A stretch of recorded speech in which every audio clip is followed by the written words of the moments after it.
Iran ने कहा कि खार्ग आइलैंड पर जो हमला हुआ था वो अमेरिका ने यूएई से किया। इसलिए खार्ग आइलैंड पर अमेरिका के हमले के बाद ईरान ने फिर से यूएई पर अटैक करना शुरू कर दिया। ईरान ने यूएई की फुजेराह पोर्ट पर हमला किया है।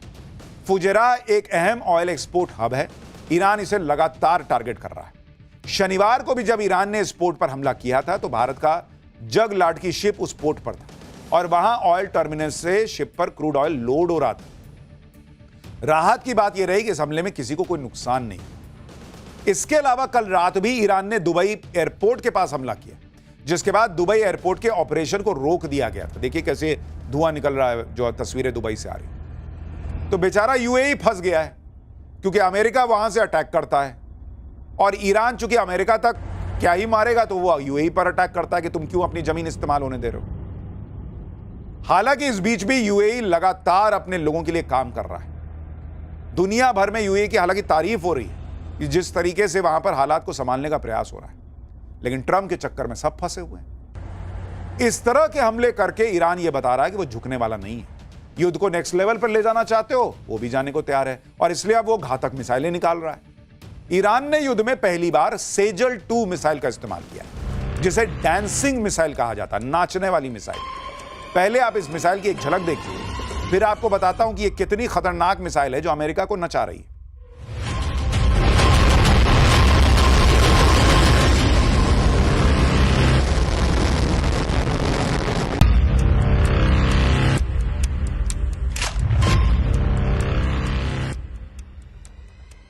ईरान की नई मिसाइल को डांसिंग मिसाइल इसलिए कहा जाता है क्योंकि दावा है कि यह हवा में नाचती हुई दिशा बदलती है, जिससे आयरन डोम, पेट्रियट या थार्ड जैसे एयर डिफेंस सिस्टम इसे रोक पाने में हांफ जाते हैं। इस मिसाइल की रेंज 2000 किलोमीटर की।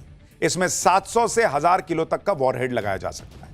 यह मिसाइल मोबाइल लॉन्चर से दागी जा सकती है, जिससे इसे जल्दी और कहीं से भी लॉन्च किया जा सकता है। इधर ईरान अपनी ताकत दिखाता चला जा रहा है।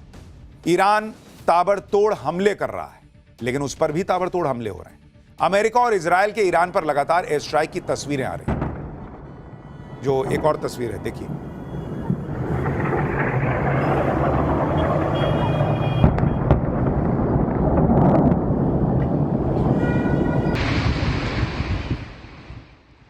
तो ये युद्ध तो रुकने से रहा, अभी फिलहाल तो लग नहीं रहा। डोनाल्ड ट्रंप को जब मदद मांगने की नौबत आ गई है, तभी आप समझ जाइए कि ईरान जो है वो कैसे अपर हैंड लिए हुए है और ये मामला कितना भयावह होता जा रहा है। लेकिन पाठशाला में अब अगला चैप्टर, भाई यहां भी तो चल रहा है ना इसको लेकर बवाल। ममता सिलेंडर लेकर सड़क पर आ गई, संसद में अलग बवाल।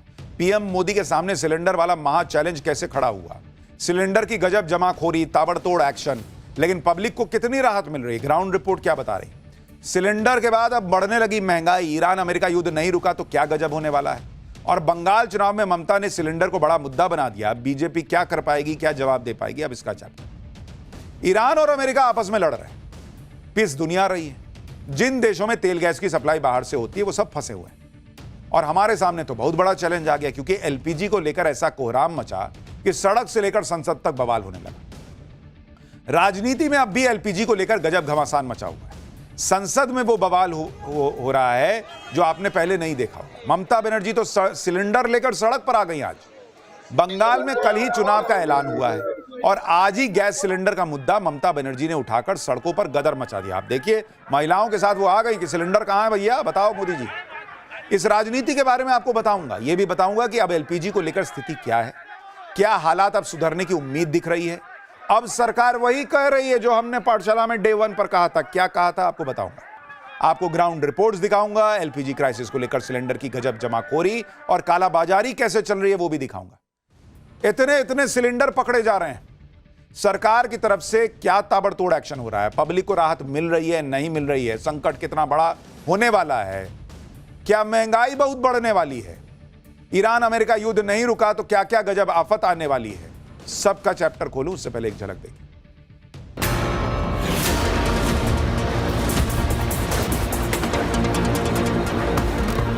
तो स्थिति यही है कि एलपीजी गैस ना मिलना बहुत बड़ी समस्या हो गई है। स्थिति अभी चिंताजनक है, लेकिन हमारे डोमेस्टिक एलपीजी कंज्यूमर्स को एलपीजी की सप्लाई की जा रही है।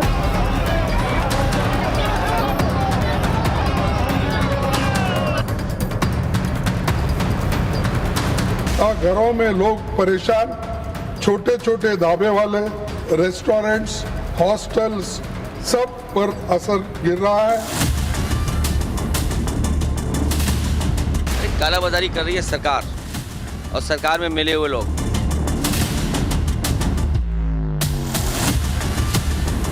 यह विपत्ति काल में भी देश में राजनीति करने से पीछे नहीं हटता।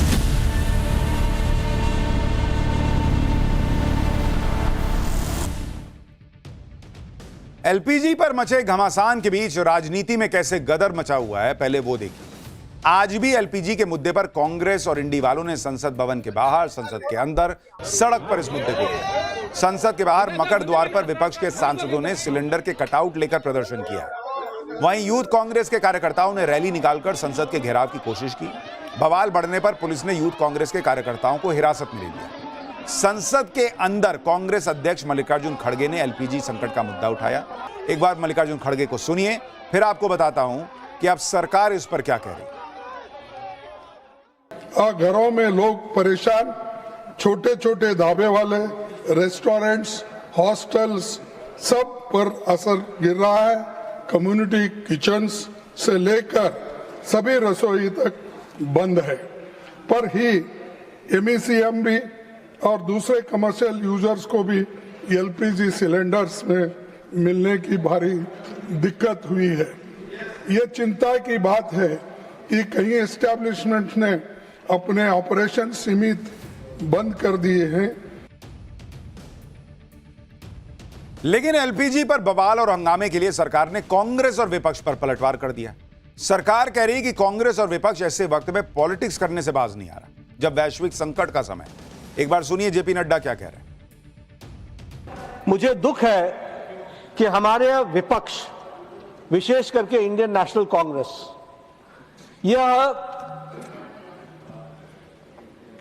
विपत्ति काल में भी देश में राजनीति करने से पीछे नहीं हटता। यह विपत्ति कोई भारत के कारण नहीं आई है, इसमें भारत का कोई योगदान नहीं है। लेकिन जो अंतर्राष्ट्रीय स्थिति हुई है, उस अंतर्राष्ट्रीय स्थिति में आज हम सब लोग जानते हैं कि ये क्राइसिस आया है। कांग्रेस और उसके सहयोगी लगातार एलपीजी के मामले में सरकार को घेर रहे हैं। एलपीजी सिलेंडर्स की कालाबाजारी के आरोपों पर अखिलेश यादव ने कहा कि सरकार और उनसे जुड़े लोग खुद ही कालाबाजारी कर रहे हैं। इसके साथ अखिलेश यादव ने अपनी पार्टी के कार्यकर्ताओं से एलपीजी सिलेंडर के लगी लाइनों की तस्वीरें शेयर करने की भी अपील की। सुनिए एक बार उनको भी। फिर विपक्ष को इस तरीके से कहना कि विपक्ष के लोग कालाबाजारी कर रहे हैं, अरे कालाबाजारी कर रही है सरकार और सरकार में मिले हुए लोग। मैं अपने एक एक कार्यकर्ता से कहूँगा कि जहाँ जहाँ लाइन लगी है उसकी तस्वीर पार्टी कार्यालय को भेजी जाए। कम से कम सरकार तो जाने की लाइनें कहाँ लगी हैं। हमारे बहुत सारे साथी घबरा जाते हैं लाइन दिखाने में। एलपीजी को लेकर हम पाठशाला में ये बात पहले दिन से कह रहे हैं कि स्थितियां सामान्य नहीं हैं। वॉर की वजह से जो सप्लाई रुकी है उसका इंपैक्ट जमीन पर दिख रहा है। आज पेट्रोलियम मंत्रालय ने भी इस बात को आखिरकार माना कि क्रूड ऑयल का पर्याप्त स्टॉक देश में है, लेकिन एलपीजी सप्लाई को लेकर अब भी थोड़ी चिंता बनी हुई। हालांकि इसके बावजूद देश भर में एलपीजी डिस्ट्रीब्यूशन शिप की तरफ से गैस सप्लाई के ड्राई आउट की कोई रिपोर्ट नहीं आई है। घरों और हॉस्पिटल्स में एलपीजी सप्लाई बिना किसी रुकावट के होती रहे, यह सुनिश्चित करना प्राथमिकता है। यानी पेट्रोलियम मंत्रालय भी अब मान रहा है कि थोड़ा संकट तो है। सुनिए एक बार वो क्या कह रहा है, फिर आपको बताता हूं कि एलपीजी सप्लाई सुनिश्चित करने के लिए सरकार ने क्या नए फैसले लिए। स्थिति अभी चिंताजनक है, लेकिन हमारे डोमेस्टिक एलपीजी कंज्यूमर्स को एलपीजी की सप्लाई की जा रही है और डिस्ट्रीब्यूटरशिप्स पर कोई ड्राई आउट रिपोर्टेड नहीं है। मैं आपको ये भी बताना चाहूँगी कि आपके माध्यम से हम बार बार कंज्यूमर्स से अपील कर रहे थे कि ऑनलाइन बुकिंग करें। उसकी वजह से ऑनलाइन बुकिंग में इंक्रीज हुआ है। स्थिति अभी चिंताजनक है। आज जाकर इन्होंने माना कि स्थिति चिंताजनक है। जो हमने आपको डे 1 पाठशाला में आंकड़ों के साथ बताया था कि जब इतना एलपीजी, इतना क्रूड ऑयल बाहर से आता है और वो पूरा रास्ता ठप पड़ गया, रुक गया, तो कैसे स्थिति सामान्य हो सकती थी बॉस? और हमने कहा था प्लेन में भी जाते हैं ना, पायलट बोलता है मौसम खराब है, कुर्सी की पेटी बांध लीजिए, छुपाता नहीं है। वैसे ही बोलना था कि भाई ये संकट है, आपसे थोड़ा सहयोग चाहिए। पेट्रोलियम मंत्री तो बोल के निकल लिए कि ना कोई दिक्कत नहीं, कोई दिक्कत नहीं, सब चकाचक है।